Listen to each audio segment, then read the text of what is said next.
Assalamualaikum warahmatullahi wabarakatuh.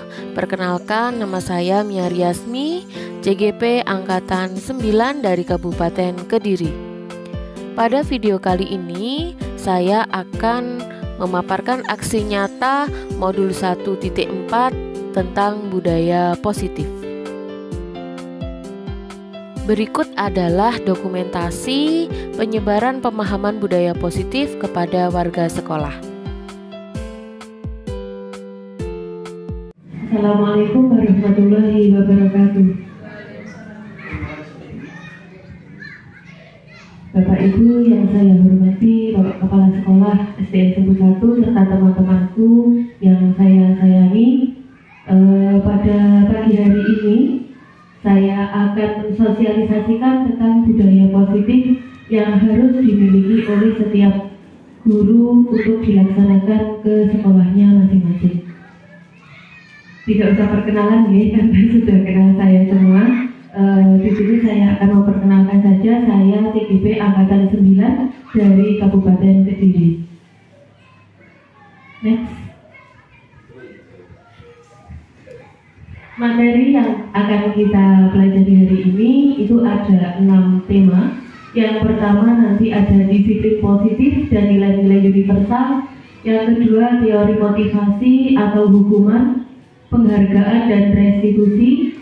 Yang ketiga keyakinan kelas. Yang kelima keempat 5 kebutuhan dasar manusia, 5 posisi kontrol dan segitiga restitusi. Jadi nanti ada 6 materi yang akan kita pelajari pada pagi hari ini. Yang pertama, untuk materi yang pertama, apakah yang dimaksud dengan disiplin positif? Disiplin positif itu merupakan kebiasaan yang harus diterapkan di sekolah dalam rangka menciptakan lingkungan yang positif. Salah satunya strategi yang perlu kita tinjau kembali adalah penerapan disiplin positif di sekolah kita. Tujuan sendiri dari disiplin positif adalah penanaman motivasi pada untuk menjadi orang yang sesuai dengan yang mereka inginkan dan menghargai diri sendiri dengan nilai-nilai yang mereka percayai. Kemudian nilai universal. Apa yang dimaksud dengan nilai universal? Nilai universal itu merupakan kebajikan universal, berarti nilai-nilai kebajikan yang telah disepakati bersama, lepas dari suku bangsa, agama, bahasa maupun latar belakangnya. Nilai-nilai ini merupakan payung besar dari sikap dan perilaku kita, atau nilai ini merupakan fondasi kita berperilaku. Nilai-nilai kebajikan adalah nilai yang sifatnya positif, yang merupakan tujuan mulia yang ingin dicapai setiap individu. Contoh nilai universal ini dari profil pelajar Pancasila, contohnya adalah beriman, bertakwa kepada Tuhan Yang Maha Esa dan berakhlak mulia, kemudian mandiri, bernalar kritis, berkebinekaan global, bergotong royong, kreatif. Ini adalah contoh nilai-nilai universal dari profil pelajar Pancasila. Kemudian nilai yang dari IBO Primary Years Program itu ada contoh sikap murid, itu ada toleransi, rasa hormat, integritas, mandiri, menghargai, antusias, empati, keingintahuan, kreativitas, kerjasama, percaya diri, dan komitmen. Kemudian dari 9 pilar karakter, contohnya yaitu cinta Tuhan dan segenap ciptaannya, kemandirian dan tanggung jawab, kejujuran atau amanah, diplomatis, hormat dan santun, dermawan, suka menolong dan gotong royong, percaya diri, kreatif dan bekerja keras, kepemimpinan dan keadilan, baik dan rendah hati, toleransi, kedamaian dan kesatuan. Kemudian petunjuk seumur hidup, ini contoh nilai universal yaitu keterampilan hidup, terus kemudian dapat dipercaya, lurus hati, mendengar yang aktif, pendengar yang aktif, tidak merendahkan orang lain, kemudian memberikan yang terbaik dari diri. dari petunjuk hidup itu ada penalaran, bekerja sama, keberanian, keingintahuan, usaha, keluasan atau fleksibilitas, organisasi, kesabaran, keteguhan hati, kehormatan, memiliki rasa humor, berinisiatif, integritas, pemecahan masalah, sumber pengetahuan, tanggung jawab, dan persahabatan. Kemudian dari The Seven Essential Virtues itu ada empati, ada suara hati, ada kontrol diri, rasa hormat, kebaikan, toleransi, serta ada keadilan. Kemudian kita akan mempelajari teori motivasi, hukuman, dan penghargaan, serta restitusi. Apa itu teori motivasi? Jadi teori motivasi itu dibagi menjadi 3. Yang pertama itu adalah untuk menghindari ketidaknyamanan atau hukuman. Yang kedua untuk mendapatkan imbalan atau penghargaan dari orang lain. Yang ketiga itu untuk menjadi orang yang mereka inginkan dan menghargai diri sendiri dengan nilai-nilai yang mereka percaya. Kemudian untuk menghindari ketidaknyamanan atau hukuman. Ini adalah tingkatan yang rendah dari motivasi perilaku manusia. Karena apa? Untuk menghindari kenyamanan atau hukuman itu biasanya orang-orang motivasi perilakunya itu bukan dari dirinya sendiri, tapi dari luar karena untuk menghindari hukuman. Mereka akan bertanya apa yang akan terjadi apabila saya melakukannya. Sebenarnya mereka sedang menghindari permasalahan yang ada yang mungkin akan muncul. Jadi untuk menghindari ketidaknyamanan ini mereka berusaha menjadi orang baik bukan dari diri sendiri melainkan takut karena hukuman. Untuk yang kedua, untuk mendapatkan imbalan atau penghargaan dari orang lain. Jadi manusia itu melakukan suatu perbuatan dengan dasar mereka ingin dihargai oleh orang lain untuk mendapatkan imbalan. Satu tingkat di atas motivasi yang pertama tadi, di sini orang berperilaku untuk mendapatkan imbalan atau penghargaan dari orang lain, dan orang dengan motivasi ini akan bertanya, apa yang akan saya dapatkan apabila saya melakukannya? Mereka melakukan sebuah tindakan untuk mendapatkan pujian dari orang lain. Menurut mereka penting dan mereka letakkan dalam dunia berkualitas mereka. Mereka juga melakukan sesuatu untuk mendapatkan hadiah, pengakuan, atau imbalan. Motivasi ini berasal dari eksternal atau dari luar. Biasanya kalau anak-anak bertindak, saya bertindak harus belajar biar nilai saya mendapat 100. Nah, ini masuk di teori motivasi yang kedua. Kemudian teori motivasi yang ketiga itu orang berperilaku untuk menjadi orang yang mereka inginkan dan menghargai diri sendiri dengan nilai-nilai yang mereka percayai. Jadi teori motivasi ini berasal dari internal dirinya sendiri-sendiri. Mereka melakukan sesuatu karena nilai-nilai yang mereka yakini dan menghargai diri mereka sendiri-sendiri. Melakukannya karena mereka ingin menjadi orang yang melakukan nilai-nilai yang mereka yakini dari dirinya. Ini adalah motivasi yang akan membuat seseorang memiliki disiplin positif karena motivasi ini berasal dari diri mereka sendiri, bukan dari luar atau eksternal. Kemudian ini apa perbedaan dari hukuman, konsekuensi, dan restitusi. Dengan melihat tabel ini kita bisa mempelajari kalau hukuman itu adalah sesuatu yang menyakitkan harus terjadi, sedangkan konsekuensi itu merupakan sesuatu yang harus terjadi. Kalau restitusi merupakan pilihan, boleh dilakukan atau tidak. Kemudian untuk hukuman itu tidak nyaman untuk murid atau anak untuk jangka waktu panjang. Kemudian kalau konsekuensi itu tidak nyaman untuk murid atau anak untuk jangka pendek, Tetapi kalau restitusi itu akan menguatkan murid atau anak dalam jangka waktu panjang. Sedangkan untuk hukuman itu korbannya akan mendapatkan keadilan. Kalau konsekuensi korbannya bisa diabaikan, jadi menguntungkan yang melakukan. Kalau yang restitusi korbannya itu mendapatkan ganti. Kemudian untuk hukuman itu murid atau anak akan tersakiti. Kalau konsekuensi murid atau anak itu dibuat tidak nyaman. Kalau restitusi murid atau anak itu mendapatkan penguatan. Jadi gambaran perbedaan antara hukuman, konsekuensi dan restitusi itu seperti ini. Jadi yang paling menurut saya itu harus kita lakukan itu yang restitusi. Kemudian restitusi, apa itu yang dimaksud restitusi?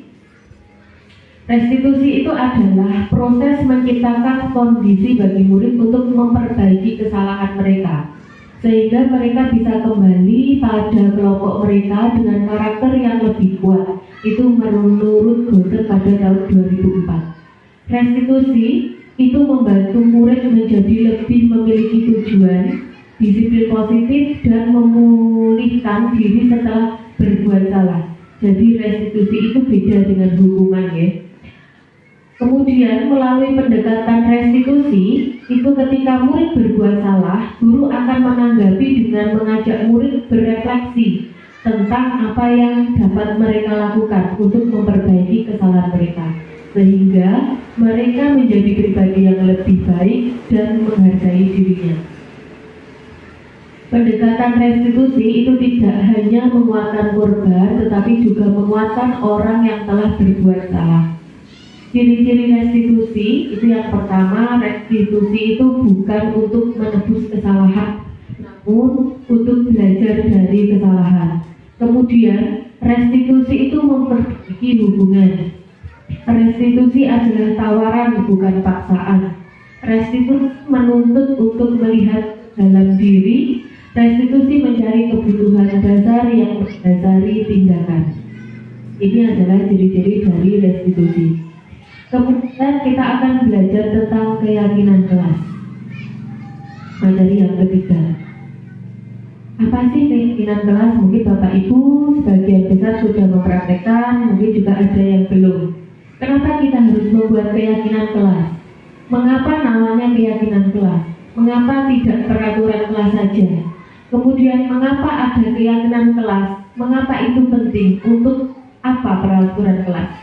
Bagaimana wujudnya sebuah keyakinan kelas yang efektif? Jadi begini ya Bapak Ibu, mengapa kita menyebutnya keyakinan kelas? Mengapa tidak peraturan saja? Perbedaannya seperti ini. Kalau keyakinan kelas itu kita buat bersama dengan murid, jadi antara guru dengan murid. Jika keyakinan kelas, peraturan kelas itu yang membuat guru saja, tetapi tidak memperlibatkan siswanya. Ya.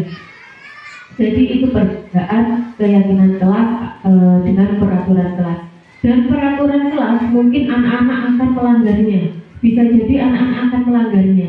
Kalau keyakinan kelas itu adalah sebuah peraturan yang kita sepakati bersama dengan murid, guru dan murid, sehingga murid-murid itu akan melakukan keyakinan-keyakinan yang telah mereka buat sendiri dan mereka lakukan. Sehingga itu intensitas untuk melanggarnya itu kecil. Kalau peraturan kelas itu yang membuat hanya guru saja, gitu betul, ya. Peraturan kelas itu yang membuat guru saja. Jadi murid-murid itu kan aturan guru, bukan aturan saya. Mungkin mereka akan merasa seperti itu. Mengapa adanya keyakinan kelas itu penting untuk terbentuknya sebuah budaya positif? Dengan keyakinan kelas yang mereka yakini bersama-sama, secara tidak langsung budaya positif ini akan terlaksana Bapak Ibu, sehingga mereka akan terbiasa melakukan hal-hal yang positif, sehingga budaya positif ini dapat terbentuk. Kemudian bagaimana mewujudkan sebuah keyakinan kelas yang efektif? Keyakinan kelas yang efektif itu bisa kita lakukan bersama dengan anak. Jadi sekali lagi kita membuat ini bersama dengan anak, ya. Jadi tidak hanya guru saja yang membuat, tapi anak. Jadi ada kesepakatan perilaku yang harus dilakukan anak antara guru dengan anak. Kemudian nilai-nilai keselamatan atau kesehatan, inilah yang kita sebut sebagai suatu keyakinan, yaitu nilai-nilai kebajikan universal yang disepakati secara tersirat dan tersurat, lepas dari latar belakang suku, negara, bahasa maupun agama. Seseorang akan lebih tergerak dan bersemangat untuk menjalankan keyakinan daripada hanya sekedar mengikuti serangkaian peraturan tertulis tanpa makna. Pun demikian Bapak Ibu, mereka perlu mendengarkan dan memahami arti sesungguhnya tentang peraturan-peraturan yang diberikan. Apa nilai-nilai kebajikan di balik peraturan tersebut, terus kemudian apa tujuan utamanya, dan menjadi tidak tertarik atau takut sehingga hanya sekedar mengikuti serangkaian peraturan-peraturan yang mengatur mereka tanpa memahami tujuan mulianya. Jadi ketika kita membuat keyakinan kelas bersama anak-anak itu, kita jelaskan juga maknanya, apa tujuannya, sehingga murid-murid di kelas akan melaksanakannya dengan keyakinan yang mereka miliki. Kemudian pembentukan keyakinan sekolah atau kelas, itu keyakinan kelas itu bersifat lebih abstrak, ya, daripada peraturan yang lebih rinci dan konkret. Keyakinan kelas itu berupaya pernyataan-pernyataan universal. Pernyataan keyakinan kelas senantiasa dibuat dalam bentuk positif, jadi kalimatnya nanti kita menggunakan kalimat positif, bukan kalimat negatif, dan dipahami oleh semua warga kelas. Kemudian keyakinan kelas sebaiknya sesuatu yang dapat diterapkan di lingkungan tersebut. Semua warga kelas hendaknya ikut berkontribusi dalam pembuatan keyakinan kelas lewat kegiatan curah pendapat. Kemudian bersedia meninjau kembali keyakinan kelas dari waktu ke waktu. Prosedur pembuatan keyakinan kelas ini yang perlu kita ketahui, yaitu yang pertama itu kita mengajak murid kita dulu mendiskusikan keyakinan apa yang harus diyakini dalam sebuah kelas tersebut. Kemudian yang kedua, menampung semua jawaban murid atau pendapat murid tadi yang diutarakan murid itu di papan tulis atau di kertas plano. Kalau anak-anak yang mengusulkan itu pasti ada kalimat tidak positif. Contohnya, tidak boleh terlambat Bu. Ya, itu kan benar keyakinan kelas, tidak boleh terlambat. Tapi kata itu masih dalam bentuk kata yang tidak kata negatif. Jadi nanti kita harus mengubahnya menjadi kalimat positif. Dari kalimat-kalimat negatif itu kita jadikan kalimat positif. Contohnya, murid berpendapat tidak boleh terlambat, itu kan kata negatif. Kemudian nanti kita mengubahnya menjadi kalimat positif dengan kata seperti ini. Murid dan guru datang tepat waktu. Itu. Jadi kita jadikan kalimat-kalimat negatif itu menjadi kalimat positif.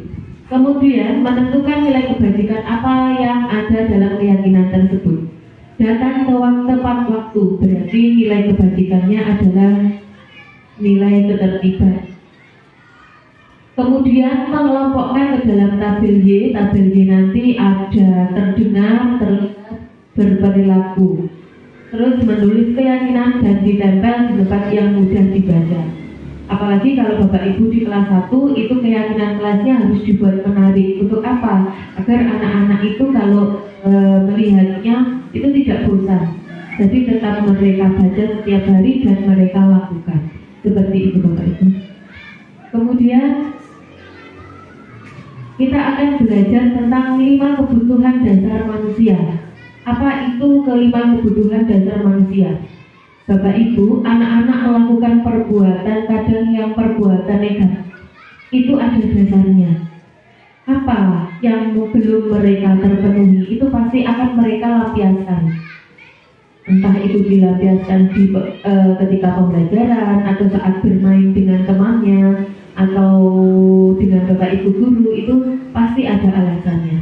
Dan 5 kebutuhan dasar itu yaitu seluruh tindak manusia itu pasti kan memiliki tujuan. Semua yang kita lakukan itu adalah usaha terbaik kita untuk mendapatkan apa yang kita inginkan. Ketika kita mendapatkan apa yang kita inginkan, sebetulnya saat itu kita akan merasa senang memenuhi satu atau lebih dari kebutuhan dasar, yaitu untuk kebutuhan dasar sendiri itu ada 5. Yang pertama itu adalah kebutuhan untuk bertahan hidup atau namanya survival ya, terus kasih sayang dan rasa diterima, namanya love and belonging. Terus ada kebebasan, freedom, dan kesenangan, dan kemudian penguasaan atau disebut power. Ketika seseorang murid itu melakukan suatu perbuatan yang bertentangan dengan nilai-nilai kebajikan atau melanggar peraturan, hal itu sebenarnya dikarenakan mereka itu gagal memenuhi kebutuhan dasar ini tadi. 5 kebutuhan dasar mereka itu belum terpenuhi, sehingga mereka melanggar peraturan tersebut. Untuk lebih jelasnya, mari kita lihat satu persatu ke-5 kebutuhan dasar ini. Kebutuhan dasar yang pertama itu adalah kebutuhan bertahan hidup. Kebutuhan bertahan hidup atau disebut survival itu adalah kebutuhan survival itu adalah kebutuhan yang bersifat fisiologis. Untuk bertahan hidup itu misalnya kesehatan, rumah, makan, dan sandang pangan papan itu ya. Itu terus kebutuhan biologi sebagai bagian dari proses reproduksi, termasuk kebutuhan untuk tetap bertahan hidup. Komponen psikologis pada kebutuhan ini meliputi kebutuhan akan perasaan aman. Ketika murid kita di kelas ramai itu ayo istirahat, ayo istirahat, ayo istirahat, mereka berarti sudah melanggar kesepakatan yang kita lakukan kan? Ketika mereka berkata seperti itu, kita tidak bisa menyalahkan mereka. Mungkin ada kebutuhan hidup yang belum mereka terpenuhi. Contohnya makanan. Mungkin mereka belum sarapan, sehingga kebutuhan untuk bertahan hidup itu belum terpenuhi. Sehingga mereka mungkin ada yang bolos jam pelajaran terus ke kantin, kemudian ada yang makan di dalam kelas, sehingga mereka semua tidak mematuhi keyakinan kelas yang telah diyakini. Kemudian kebutuhan yang kedua adalah kebutuhan kasih sayang dan rasa diterima atau kebutuhan untuk diterima. Kebutuhan untuk disayang dan diterima itu meliputi kebutuhan yang hubungan dan koneksi sosial, kebutuhan untuk memberi dan menerima kasih sayang, dan kebutuhan untuk merasa menjadi bagian dari suatu kelompok. Kebutuhan ini meliputi keinginan untuk tetap terhubung dengan orang lain seperti teman, keluarga, pasangan hidup, teman kerja, binatang peliharaan atau kesayangan ya, binatang kesayangan, dan kelompok di mana kita tergabung. Kemudian anak-anak yang memiliki kebutuhan dasar kasih sayang dan rasa diterima yang tinggi ini biasanya ingin disukai dan diterima oleh lingkungannya. Jadi kadang itu anak yang pintar, mereka merasa pede, kemudian mereka perilaku karena merasa pede itu mereka perilakunya menyimpang dari peraturan. Nah ini adalah contoh kasih sayang dan rasa ingin diterima. Kemudian kebutuhan yang ketiga itu kebutuhan penguasaan atau kebutuhan atas kemampuan. Kebutuhan ini itu berhubungan dengan kekuatan untuk mencapai sesuatu, menjadi kompeten, menjadi terampil, diakui atas prestasi dan keterampilan kita, didengarkan, dan memiliki rasa harga diri. Kebutuhan ini meliputi keinginan untuk dianggap berharga, bisa membuat perbedaan, membuat pencapaian, kompeten, diakui, dihormati. Nah, itu contohnya. Kebutuhan ini meliputi self-esteem dan keinginan untuk meningkatkan pengaruh. Anak-anak yang memiliki kebutuhan dasar akan penguasaan yang tinggi itu biasanya selalu ingin menjadi pemimpin. Mereka juga suka mengamati sebelum mencoba hal-hal baru dan merasa kecewa bila melakukan kesalahan. Mereka juga biasanya rapi dan sistematik dan selalu ingin mencapai yang terbaik. Kebutuhan yang keempat, kebebasan atau kebutuhan akan pilihan.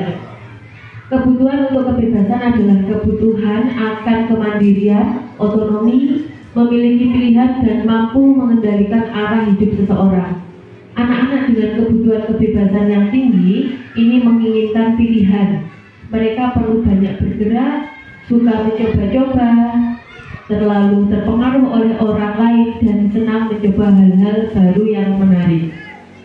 Selanjutnya, kesenangan atau kebutuhan untuk merasa senang. Kebutuhan dan akan merasa senang adalah kebutuhan untuk mencari kesenangan, bermain dan tertawa. Bayangkan hidup tanpa kenikmatan Bapak Ibu, apa yang terjadi? Betapa menyedihkan ya. Gleiser menghubungkan kebutuhan akan kesenangan dengan gelas. Anak-anak itu dengan kebutuhan dasar kesenangan yang tinggi itu biasanya ingin menikmati apa yang dilakukan. Mereka juga bisa berkonsentrasi tinggi saat mengerjakan hal yang disenangi. Mereka suka bermain dan suka mengoleksi barang atau suka bergurau. Kemudian suka melucu dan juga menggemaskan. Bahkan saat mereka bertingkah laku buruk, mereka masih terlihat lucu. Jadi kadang ada anak yang jahil, ada anak yang jahil kepada temannya. Itu kalau ditanya, kenapa kamu kok jahil dengan temannya? Karena saya ingin senang, ya untuk guyon aja, gabut bu, ya seperti itu. Itu mereka kebutuhan kesenangannya berarti belum tercapai. Kemudian 5 posisi kontrol. Di sini kita akan mempelajari 5 posisi kontrol. Apa yang dimaksud dengan posisi kontrol atau apa saja 5 posisi kontrol itu? Program disiplin positif yang berpusat pada murid itu dikembangkan oleh Dian Gonsen dengan pendekatan restitusi yang disebut dengan 5 posisi kontrol. Dian Gonsen itu dalam bukunya yang berjudul Restitution Restructuring School atau School Discipline tahun 1998 itu mengemukakan bahwa guru perlu meninjau kembali penerapan disiplin di dalam ruang kelas mereka selama ini. Apakah efektif? Apakah berpusat? Apakah sudah memerdekakan dan memandirikan murid? Bagaimana dan mengapa? Itu kita perlu seperti itu. Makanya saya sebagai guru itu harus memiliki 5 posisi kontrol dalam menyelesaikan masalah. Melalui serangkaian riset dan berdasarkan pada teori kontrol Dr. William Gleiser, Gonsen berkesimpulan ada 5 posisi kontrol yang diterapkan seorang guru, orang tua ataupun atasan dalam melakukan kontrol. Kelima posisi kontrol tersebut itu ada posisi sebagai penghukum, pembuat rasa bersalah, posisi sebagai teman atau posisi sebagai pemantau, dan yang terakhir ada posisi sebagai manajer. Dari 5 posisi ini nanti kita akan membahasnya satu persatu, dan sebaiknya kita sebagai guru posisi apa yang harus kita lakukan itu nanti kita akan bisa menjawabnya setelah kita mengupas satu persatu. Posisi sebagai penghukum, seorang guru itu bisa menggunakan hukuman fisik maupun verbal. Orang-orang yang menjalankan posisi penghukum itu senantiasa mengatakan bahwa sekolah memerlukan sistem atau alat yang dapat lebih menekan murid-murid lebih dalam lagi. Guru-guru yang menerapkan posisi penghukum itu akan berkata seperti ini, patuhi aturan saya. Awas loh ya kalau tidak mematuhi seperti itu. Atau kamu selalu salah saja. Selalu pasti kamu yang terakhir selesai. Nah, itu merupakan posisi penghukum yang dilakukan oleh guru. Guru seperti ini senantiasa percaya hanya ada satu cara agar pembelajaran bisa berhasil, yaitu caranya beliau sendiri, bukan cara murid-murid. Mungkin di sini Bapak Ibu masih banyak yang menggunakan posisi penghukum ini ya. Ternyata Bapak Ibu, posisi penghukum ini bukan posisi yang efektif. Kenapa? Dengan kita menghukum anak, apakah besoknya anak tersebut akan merubah perilakunya? Belum tentu bisa, gitu. Belum tentu mereka mengubah perilakunya. Bahkan kadang ada anak yang merasa dendam atau merasa tidak diterima, dan mereka besok akan mengulangi lagi dengan motivasi, aku jajal, guruku jajal, marah lagi, apa enggak? Pasti seperti itu. Itu posisi penghukum. Kemudian pembuat merasa bersalah. Nah, seperti ini ternyata juga kurang baik Bapak Ibu. Pada posisi ini biasanya guru akan bersuara lebih lembut. Membuat rasa bersalah akan menggunakan keheningan yang membuat orang lain merasa tidak nyaman, merasa bersalah atau rendah diri. Kata-kata yang keluar dan lembut itu seperti ini. Nah, ibu sangat kecewa sekali dengan kamu. Biasanya gurunya begitu. Terus gurunya juga bisa berkata ini, beberapa kali Bapak harus memberitahukan kamu ya, gitu. Terus ada lagi yang bilang seperti ini, gimana coba kalau orang tua kamu tahu kamu berbuat begini, pasti nanti kamu akan dimarahi, pasti orang tuamu akan malu. Nah, posisi itu adalah posisi membuat anak merasa bersalah. Dengan anak merasa bersalah, mereka akan tidak nyaman, akan merasa bersalah, dan bahkan mereka akan kurang percaya diri. Nah, ini berarti kita telah membunuh karakter anak tersebut. Di posisi ini, murid akan memiliki penilaian dirinya yang buruk. Oh, berarti saya ini orang yang buruk, saya melakukan seperti. Iya, mereka akan merasa bersalah, tetapi harga dirinya ini mereka akan menjadi orang yang tidak percaya diri di suatu hari nanti. Karena mereka merasa mereka telah mengecewakan orang-orang yang mereka sayangi. Kemudian posisi yang ketiga itu posisi menjadi teman. Guru pada posisi ini tidak akan menyakiti murid karena guru berperilaku sebagai teman mereka. Namun akan tetap berupaya mengontrol murid melalui persuasi, melalui pengamatannya. Posisi teman pada guru bisa negatif ataupun positif. Positif di sini berupa hubungan baik yang terjalin antara guru dan murid. Guru di posisi ini sebagai teman menggunakan niat baik dan humor untuk mempengaruhi seseorang murid agar berperilaku baik. Tetapi di sini posisi guru sebagai teman itu juga ada negatifnya. Negatifnya apa? Negatifnya mungkin di sini guru akan tidak dihargai karena dianggap sebagai teman oleh murid-murid. Biasanya di sini guru akan berkata seperti ini, ayo bantulah demi Bapak ya. Ayo ingat tidak bantu Bapak selama ini ya. Ya sudah, kali ini tidak apa-apa, nanti ibu bantu bereskan. Nah, itu kan guru sebagai teman. Di sini anak-anak akan merasa Bapak Ibu guru itu teman saya ya. Saya berperilaku seperti teman saya. Bahkan kadang kalau kita di Jawa itu anak-anak tidak bosok dengan Bapak Ibu guru. Nah, ini karena apa? Bapak Ibu menganggap anak-anak itu seperti teman. Jadi tidak ada rasa hormat dari anak-anak ke Bapak Ibu guru. Hal negatif dari posisi teman ini adalah bila suatu saat guru tersebut tidak membantu, maka murid akan kecewa dan berkata, saya pikir Bapak Ibu teman saya. Seperti itu. Murid merasa dikecewakan dan tidak mau lagi berusaha. Hal ini mungkin timbul. Hal lain yang mungkin timbul adalah murid hanya akan bertindak untuk guru tertentu dan tidak untuk guru lain.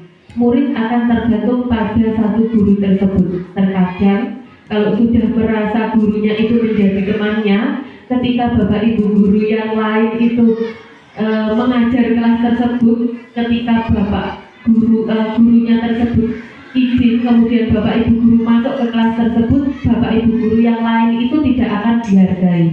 Nah, ini kenapa? Karena wali kelas tersebut menggunakan posisi teman dalam keseharian mereka. Jadi rasa hormat yang timbul dari anak-anak itu kurang. Seperti itu bapak ibu. Selanjutnya, posisi pemantau.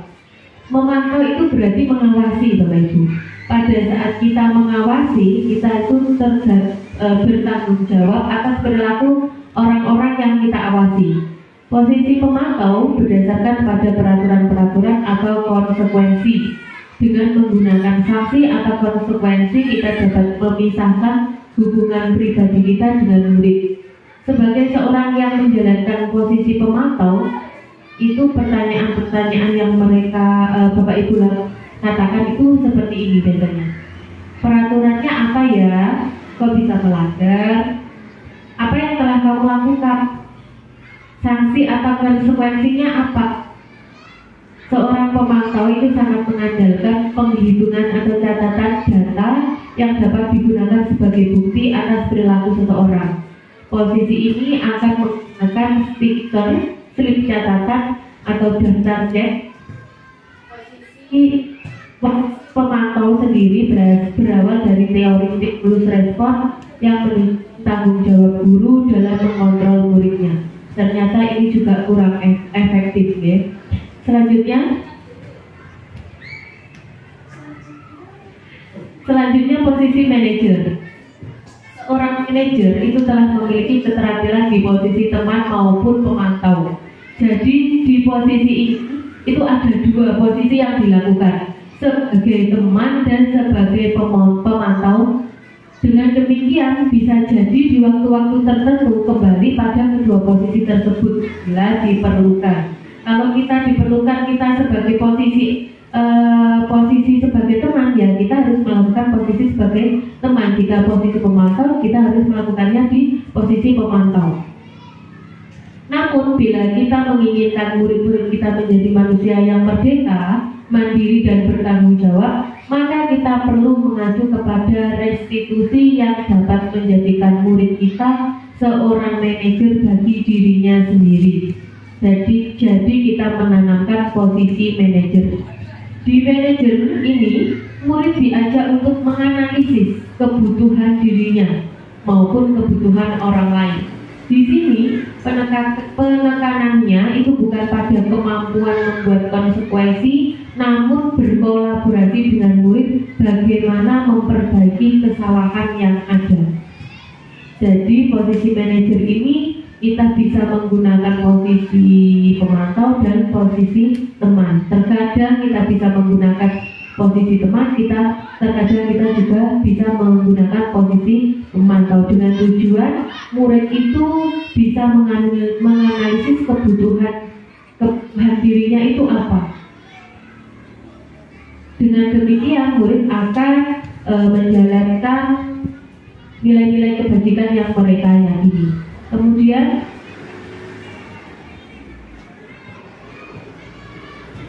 segitiga restitusi. Nah, ini materi terakhir yang akan kita bahas tentang segitiga restitusi. Segitiga restitusi itu apa? Dan segitiga restitusi itu adalah cara guru untuk mengatasi masalah-masalah pada murid kita yang telah terjadi. Jadi 3 tahapan segitiga restitusi itu yaitu 1, yang pertama itu menstabilkan identitas mereka, yang kedua memvalidasi tindakan yang salah, yang ketiga menanyakan keyakinan. Jadi kalau murid kita itu melakukan kesalahan, kita tidak boleh langsung kamu salah, kamu harus dihukum, kamu salah, kamu harus melakukan ini, kamu salah, kamu gini. Tidak Bapak Ibu. Ternyata untuk mengatasi masalah seperti ini itu kita ada tahapannya, dan tahap disebut tahapan segitiga restitusi dengan 3 tahapan. Tahapan yang pertama yaitu tahapan menstabilkan identitas atau stabilizer the identity. Ini adalah bagian dasar dari segi baik dari institusi yang bertujuan untuk mengubah identitas anak dari orang yang gagal karena melakukan kesalahan menjadi orang yang sukses. Di sini, anak yang melanggar peraturan itu karena sedang mencari perhatian Bapak Ibu. Nah, ini sedang mengalami kegagalan. Kalau kita mengkritik dia, itu mereka akan tetap membuatnya dalam posisi gagal, akan merasa bersalah, akan tidak percaya diri. Tetapi kalau kita ingin ia menjadi reflektif, maka kita harus meyakinkan kepada si anak dengan cara mengatakan kalimat-kalimat seperti ini. Berbuat salah itu tidak apa-apa. Tidak ada manusia yang sempurna. Ibu juga pernah melakukan kesalahan seperti itu. Kemudian kita juga bisa berkata, kita bisa menyelesaikan masalah ini. Atau bisa berkata lagi, Bapak Ibu tidak tertarik mencari siapa yang salah, tetapi yang ingin Bapak Ibu cari adalah solusi dari permasalahan ini. Kamu berhak merasa begitu karena hakmu telah dirampas. Apakah kamu sedang menjadi teman yang baik buat dirimu sendiri? Ini adalah pertanyaan-pertanyaan yang bisa dilakukan di tahapan menstabilkan identitas. Jadi di tahapan ini kita tidak boleh menyalahkan anak. Jadi kita gali, kok anak ini melakukan kesalahan ini? Kenapa? Kenapa bisa terjadi kesalahan itu? Mengapa dia melakukan kesalahan seperti itu? Yang pertama, dengan menguatkan murid kita dulu. Tidak boleh menyalahkan dulu. Dengan cara yang seperti itu tadi. Berbuat salah itu tidak apa-apa, tapi ada batasnya. Jika ibu menjadi kamu, pasti ibu juga akan marah. Tetapi bukankah ada hal yang lebih baik? Nah, anak kita dikuatkan seperti itu. Kemudian tahapan yang selanjutnya. Tahapan yang kedua itu adalah tahapan validasi tindakan yang salah atau validate the misbehavior. Seseorang guru itu yang memahami teori kontrol pasti akan mengubah pandangannya dari teori stimulus respon ke cara berpikir proaktif yang mengenali tujuan dari setiap tindakan. Kita mungkin tidak suka sikap seseorang yang terus-menerus merengek, tapi bila sikap itu mendapat perhatian kita, maka itu telah memenuhi kebutuhan anak tersebut. Kalimat ini mungkin terdengar asing untuk guru ya, namun bila dikatakan dengan nada tanpa menghakimi, itu akan memvalidasi kebutuhan anak-anak. Contohnya, padahal kamu bisa melakukan yang lebih buruk lagi ya daripada ini, tetapi kamu tidak melakukannya. Nah, itu kan membuat anak tidak merasa bersalah. Tetapi kita juga tidak menyalahkan, tetapi kita juga tidak membenarkan. Terus kemudian, kamu pasti punya alasan mengapa melakukan hal ini. Kemudian kamu tuh bangga pada dirimu sendiri karena kamu telah melindungi sesuatu yang penting buat. Kemudian cara yang lain yang bisa dilakukan, kamu boleh mempertahankan sikap itu, tapi kamu harus yang lebih baru lagi. Contohnya kemarin itu ada kelas 6 itu di murid saya ada yang melakukan kesalahan. Ketika saya mendudukkan dia di kantor guru, itu saya berkata, apa yang terjadi nak? Dia nangis dulu. Kemudian dia bercerita, silahkan nangis dulu kalau kamu mau nangis. Kamu mau melampiaskan kekecewaanmu, silahkan. Kemudian dia berkata, alasannya seperti ini. Kemudian saya juga memberi penguatan. Padahal kamu melakukan hal yang lebih buruk lagi, seperti kan waktu itu anaknya bolos, seperti mungkin kamu tidak mau sekolah, tapi kamu hari ini sekolah, berarti kamu sudah menunjukkan sikap yang baik. Nah, tindakan validasi seperti itu kita lakukan itu agar apa? Agar tindakan yang salah nanti bisa diperbaiki. Seperti itu Bapak Ibu. Kemudian tahapan yang ketiga. Tahapan yang ketiga ini adalah menanyakan keyakinan kelas.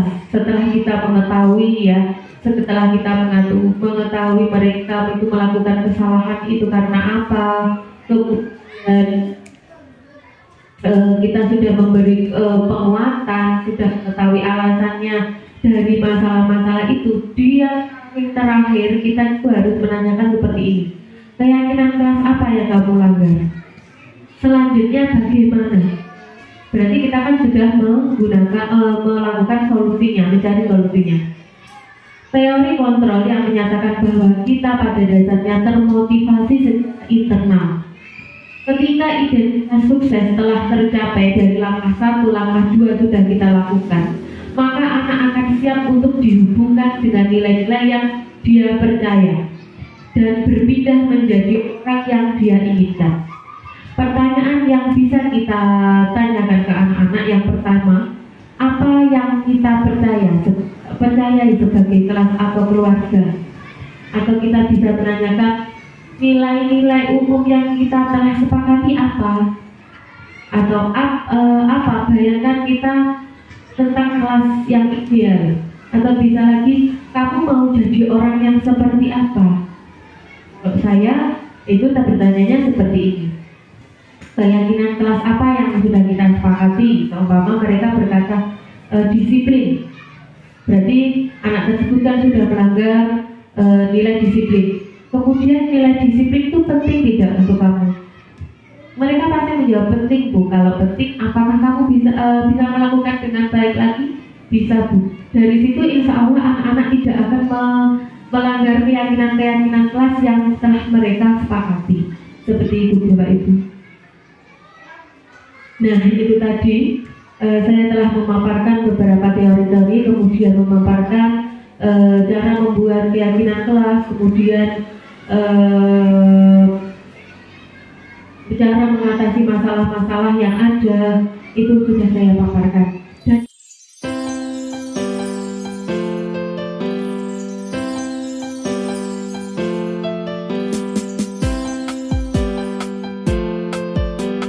Dan yang terakhir di kegiatan kita hari ini, saya ingin mengajak Bapak Ibu sebentar saja untuk membuat sebuah keyakinan kelas yang nanti akan kita praktekkan bersama-sama di kelas kita masing-masing. Masih ingat Bapak Ibu langkah yang pertama tadi bagaimana untuk membuat sebuah keyakinan kelas? Menakoi muridnya, menanya muridnya ya, menanya muridnya. Sekarang berarti kita membuat keyakinan kelas. Jadi nanti Bapak Ibu ketika panjenengan semua membuat keyakinan kelas dengan murid-murid Bapak Ibu yang ada di kelas, Bapak Ibu bisa menanyakan, ayo anak-anak kita buat keyakinan kelas. Keyakinan kelas ini kita lakukan bersama Ibu dan anak-anak. Kemudian nanti ini akan kita pajang, kemudian kita laksanakan setiap hari. Seperti itu ya Bapak Ibu. Kemudian Bapak Ibu bertanya kepada anak-anak, ingat Bapak Ibu, yang harus Anda lakukan adalah jangan membuat peraturan itu sendiri, ya. Jangan membuat peraturan kelas itu sendiri. Jadi buatlah dengan anak-anak agar anak-anak merasa terlibat dalam pembuatannya dan anak-anak melakukan peraturan tersebut sebagai konsekuensi yang telah mereka buat, ya. Jadi nanti kita tampung semua usulan dari mereka, kemudian nanti kita dokumentasikan. Seperti itu ya Bapak Ibu. Kita coba dulu ya untuk membuat keyakinan kelas. Nanti kalau tadi sudah ya pancingan-pancingannya, terus nanti kita tanya usulan apa yang anak-anak berikan gitu ya. Kita bisa tulisnya ke papan tulis. Kira-kira kalau kita membuat peraturan kelas itu, anak-anak akan membuat seperti apa Bapak Ibu kalimatnya? Tidak boleh datang terlambat, ini peraturan, bukan peraturan ya namanya, keyakinan kelas.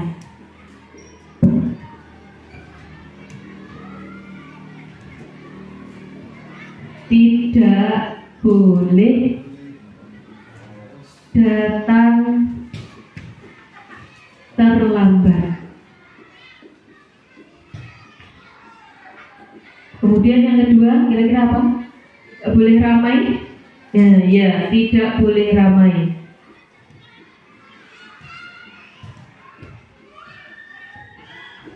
Yang ketiga, contoh ketiga, Iya, nggih Pak. Tidak boleh buang sampah sembarangan. Tidak boleh buang sampah sembarangan. Buang sampah sembarangan.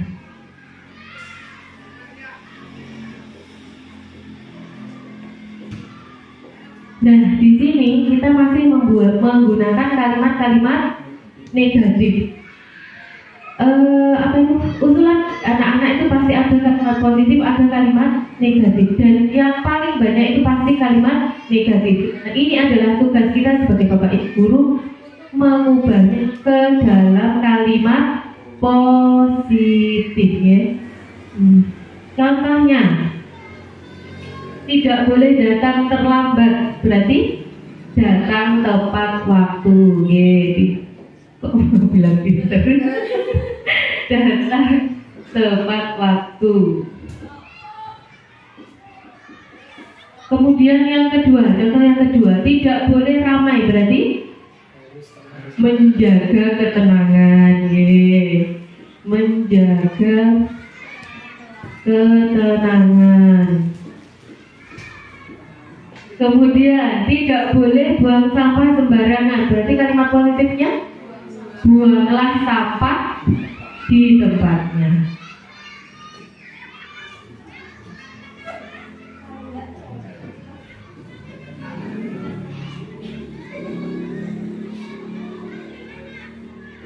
Jadi begini Bapak Ibu guru, keyakinan kelas ini yang kalimat-kalimat negatif, tugas kita adalah mengubahnya ke kalimat yang positif. Kemudian kita bisa mengidentifikasi datang tepat waktu. Ini masuk ke nilai apa Bapak Ibu? Nilai universal apa? Kedisiplinan, menjaga ketenangan, termasuk nilai kesopanan mungkin ya, karena mereka bertingkah sopan. Kemudian buanglah sampah di tempatnya, kebersihan ya. Ini kita identifikasi dengan anak-anak. Kemudian kita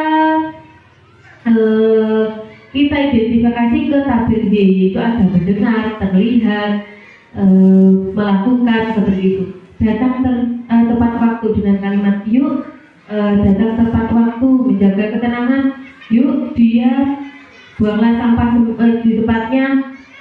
Itu kan terlihat ya, jadi harus membuang sampah di tempatnya. Begitu Bapak Ibu. Kemudian tahapan selanjutnya, setelah Bapak Ibu membuat keyakinan kelas ini, mengubahnya dari kalimat negatif ke positif sudah dilakukan, tugas Bapak Ibu dengan anak-anak adalah menulisnya di sebuah kertas plano ataupun sekreasi Bapak Ibu sendiri ya, untuk menempelkan itu di dinding dan dihias dengan bagus.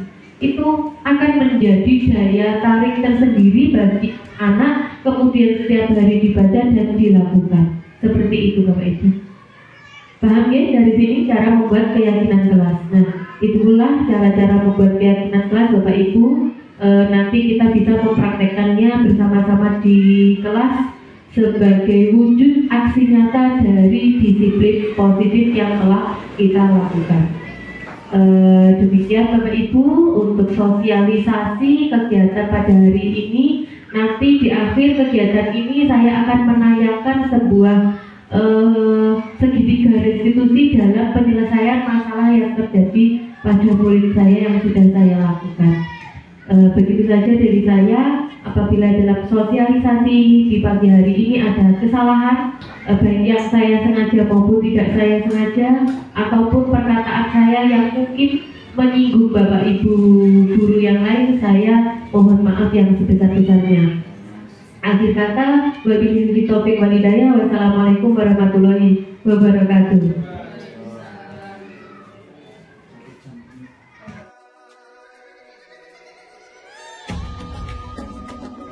Terjadi adu mulut. Putri marah dan berkata kasar kepada Lofi yang tidak sengaja mencoret bukunya.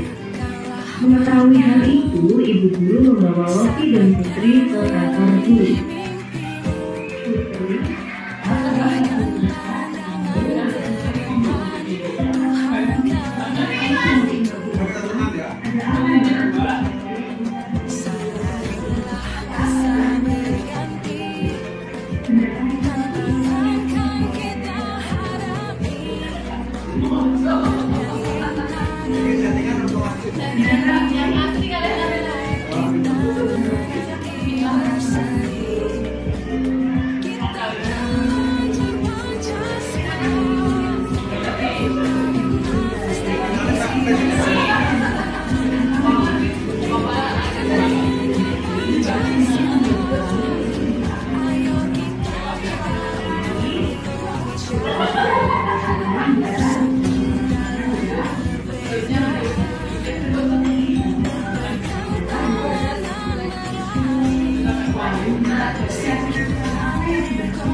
Setelah saya mengikuti sosialisasi dari Bunia, saya lebih mengerti bagaimana cara menghadapi anak yang bermasalah dengan segitiga restitusi.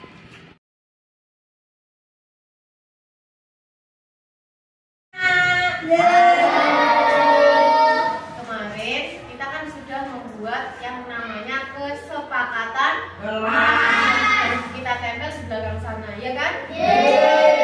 Sekarang kesepakatan kelas yang sudah ada itu kita ubah menjadi keyakinan kelas. Apa anak-anak?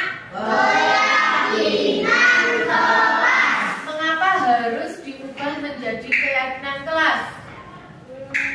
Ada yang tahu? Tidak boleh menguapkan sembarangan. Itu contohnya. Maksudnya Bu Guru, kenapa kesepakatan kelas itu harus dirubah menjadi keyakinan kelas? Ada yang tahu?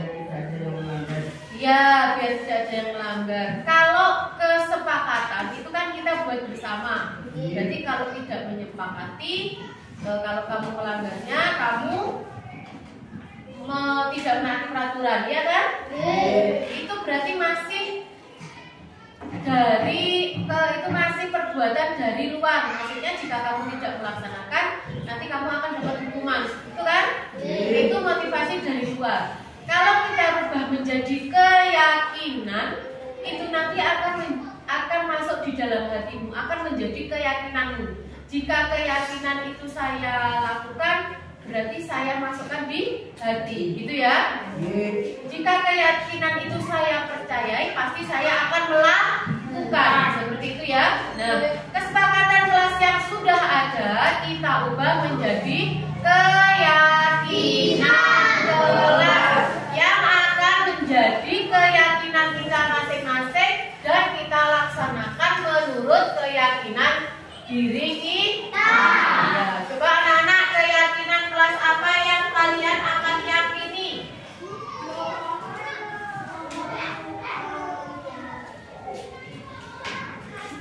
Yuk, siapa yang mau usul? Ya, Mas Arya, yang buatkan. Harus sopan dengan guru. Ye, harus sopan dengan guru. Adakah yang lain? Adakah yang lain? Ya, Mas Feliko, yang keras Mas. Tidak boleh mengolok-olok teman. Tidak boleh mengolok-olok teman.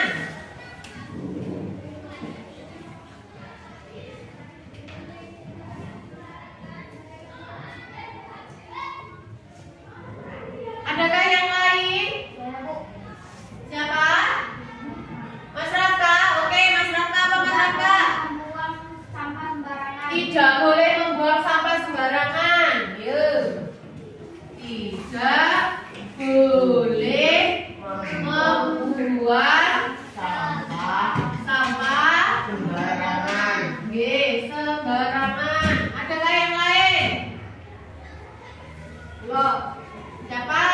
Mbak Putri. Oke, Mbak Putri apa? Tidak boleh bertengkar. Tidak boleh bertengkar.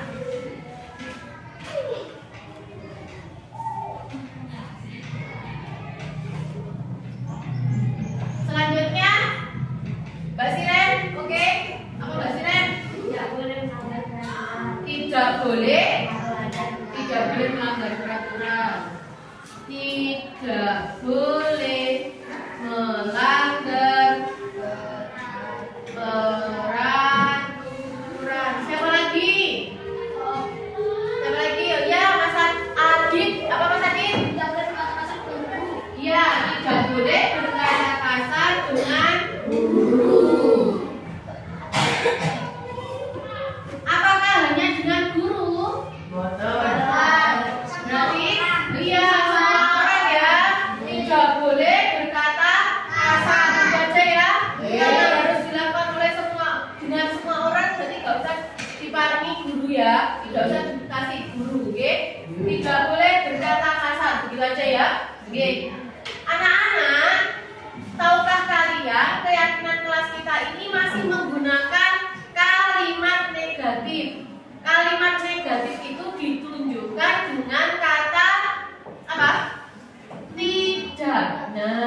masih banyak kata tidak kan? Ini namanya kalimat negatif. Agar keyakinan kelas kita ini dibaca lebih yakin, lebih mudah, lebih paham, kita ubah dari kalimat negatif ini ke kalimat positif. Ya, ke kalimat positif. Bisakah anak-anak menggantinya?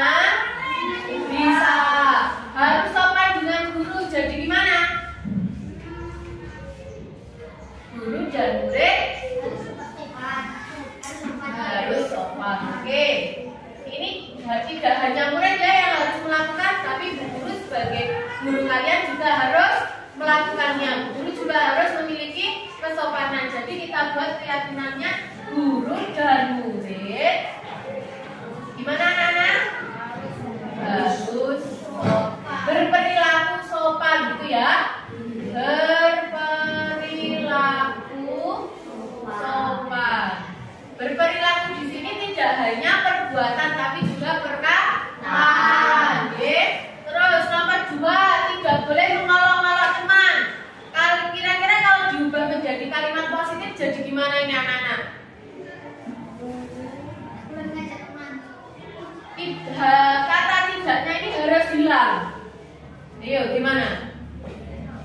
Tidak boleh mengolok-olok teman berarti gimana? Menjadi gimana kalimat positifnya? Guru dan murid menjaga apa kira-kira? Kerukunan. Guru dan murid menjaga kerukunan.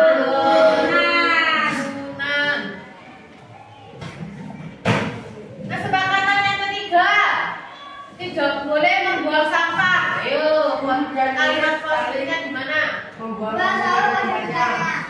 Enaknya membuang sampah pada tempatnya apa menjaga kebersihan anak-anak?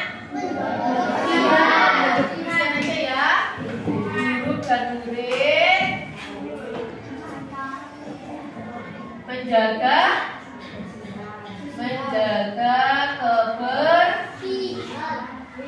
kebersihan. Tidak hanya lingkungan kelas saja, tapi juga seluruh lingkungan sekolah. Keyakinan yang keempat, tidak boleh bertengkar. Berarti apa anak? Murid tidak boleh bertengkar. Ayo kira-kira apa? Saling menyayangi. Saling menyayangi.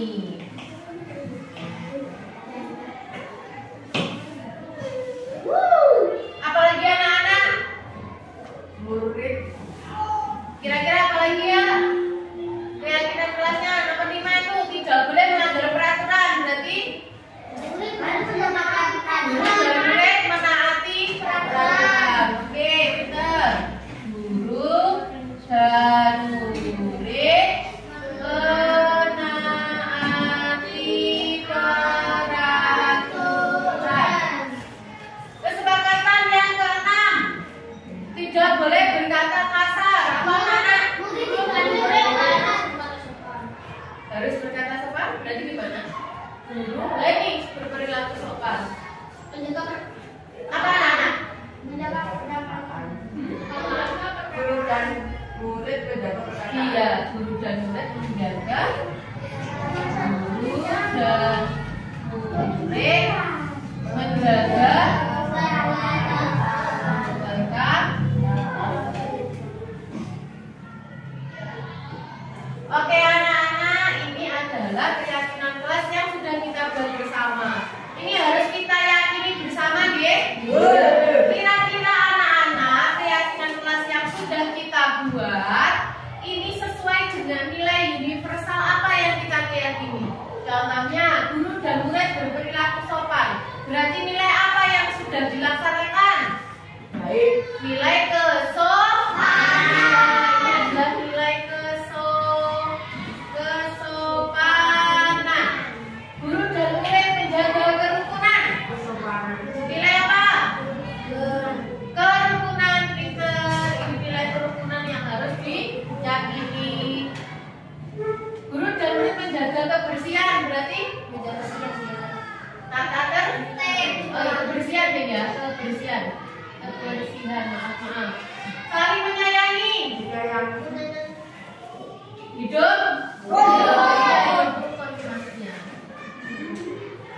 dan murid menaati peraturan.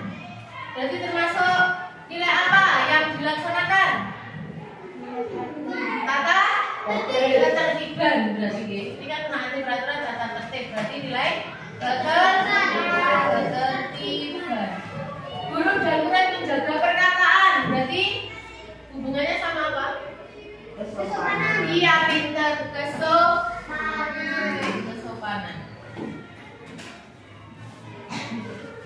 Ya, inilah kesepakatan kelas yang sudah kita kesepakatan. Ini adalah keyakinan kelas yang kita buat. Berarti keyakinan ini harus kita yakini bersama, kita lakukan bersama. Siapa anak-anak melakukannya bersama?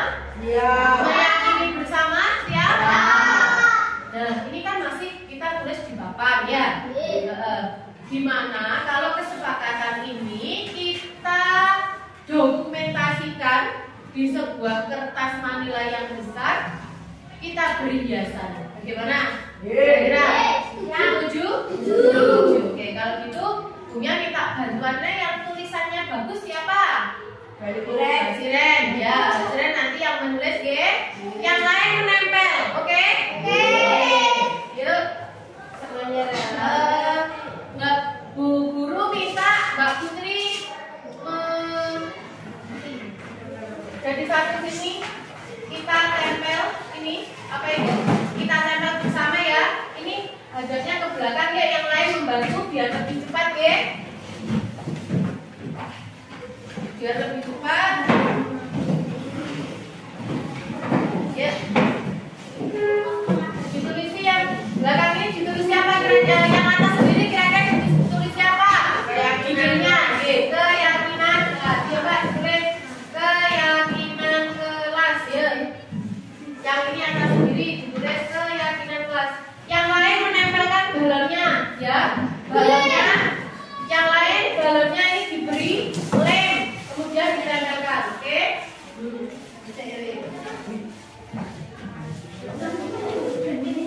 Yang lain diberi lem.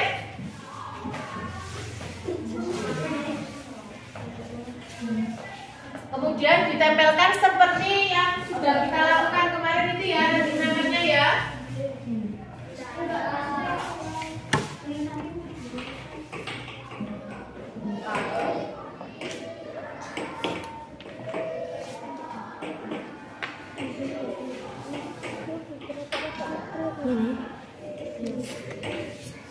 Keyakinan kelas ya. Gitu ya, betul gitu. Panjang nggak apa-apa, nanti yang lain di bawahnya. Besar semua. Nggak, kecil aja ya. Keyakinan. Keyakinan kelas. Yang lain nempel. Yang lain balonnya itu diberi lem nanti biar cepat ya kita membuatnya.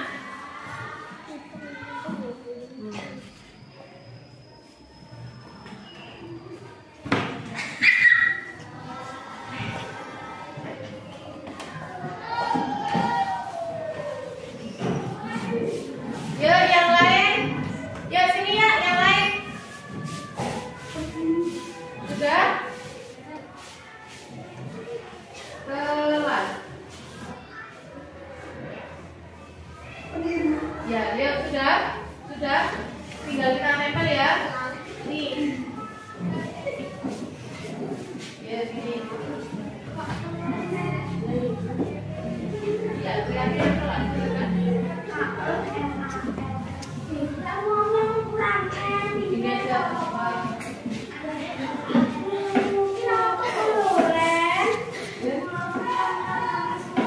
Ini ramen sih. Ayo.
perilaku sopan. Jadi Mbak Ciren, yang kecil-kecil, yuk.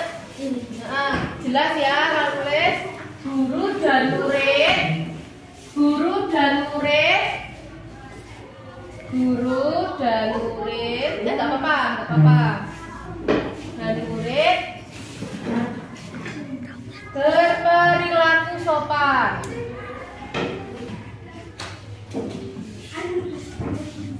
Kemudian yang kedua apa anak-anak? Guru dan murid menjaga kerukunan. Bawahnya sini, bawahnya guru dan murid, guru dan murid, guru dan murid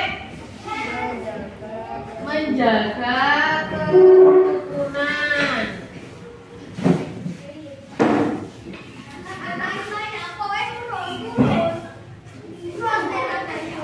Sudah. Kemudian yang ketiga apa anak-anak? Yang ketiga guru dan murid menjaga kebersihan.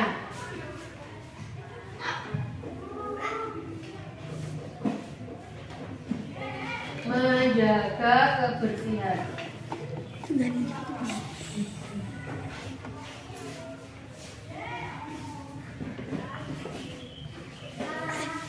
Sudah? Yang ketiga tadi sudah ditulis ya. Yang keempat apa? Menyayangi. Ya, ini boleh yang agak besar biar terbaca jelas. Saling menyayangi.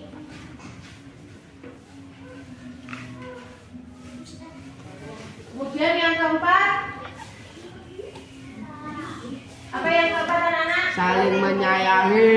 Guru dan murid saling menaati peraturan. Guru dan murid saling menaati peraturan. Yang kelima ya itu ya. Guru dan murid menaati peraturan. Oke. Oh itu tidak terlihat ya nanti hitam. Yang hitam ini kita nanti apa itu? Kasih tekan. Ada kayak bawah putih? Ada bawah putih? Ini kita punya tekan.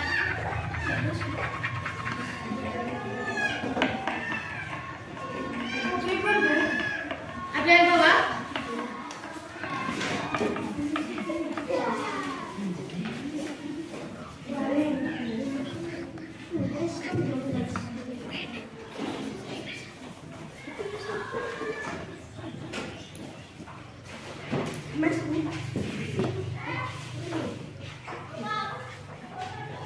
Sudah? Sudah ditulis?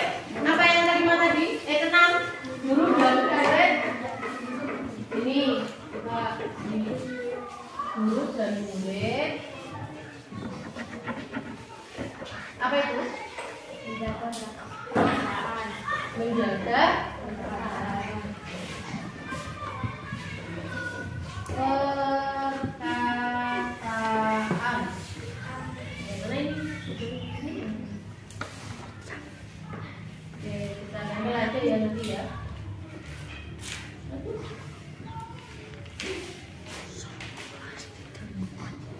Kita modifikasi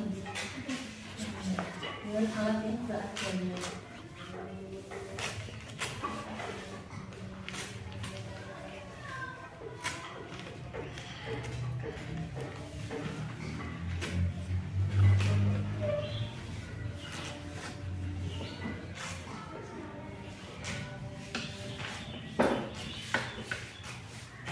Ya, sudah. Tempel di sini. Ya, ditempel pakai lem.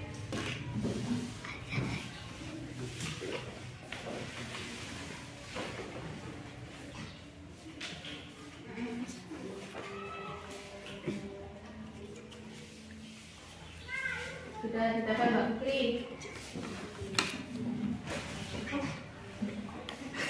Ditempel di sini. Gitu. Kemudian kita beri tali ya, nah. Tali untuk apa? Ini kan balon ya, biar seperti balon terbang yang ada di udara. Maka ini kita talikan, hias dengan tali.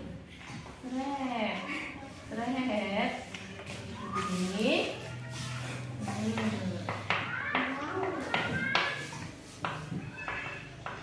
Ada berapa ya? 6 ya.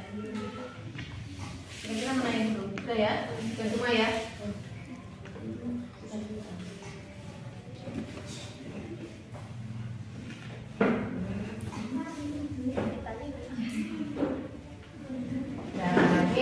Nah, jadi ya kesepakatan kita ya. Yuk, silakan duduk di tempatnya masing-masing. Silakan duduk di tempatnya masing-masing. Silakan duduk di tempatnya masing-masing. Sudah. Jadi inilah keyakinan kelas yang kita yakini bersama ya. Ada berapa? 6. Yang pertama apa tadi? Guru menjaga kerukunan. Guru dan murid menjaga kebersihan. Guru dan murid berlaku sopan. Guru dan murid menaati peraturan. Saling menyayangi.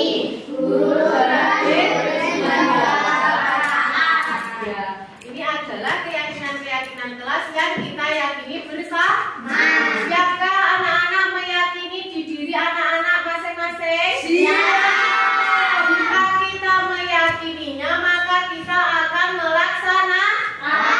Siap melaksanakan anak-anak? Siap. Ini nanti akan Bu Guru tempel di dinding ya, agar setiap hari bisa dibaca dan setiap hari bisa dilakukan. Begitu saja anak-anak. Sudah selesai kita membuat keyakinan kelas yang kita yakini bersama. Semoga dengan keyakinan kelas yang kita buat bersama ini kita bisa berperilaku lebih baik lagi ya. Amin. Bilang apa? Amin. Sekian dari Bu Guru. Selamat siang. Demikianlah aksi nyata modul 1.4. Semoga dapat bermanfaat. Terima kasih. Akhir kata, wabillahi taufik walhidayah. Wassalamualaikum warahmatullahi wabarakatuh. Salam guru penggerak, tergerak, bergerak, dan menggerakkan.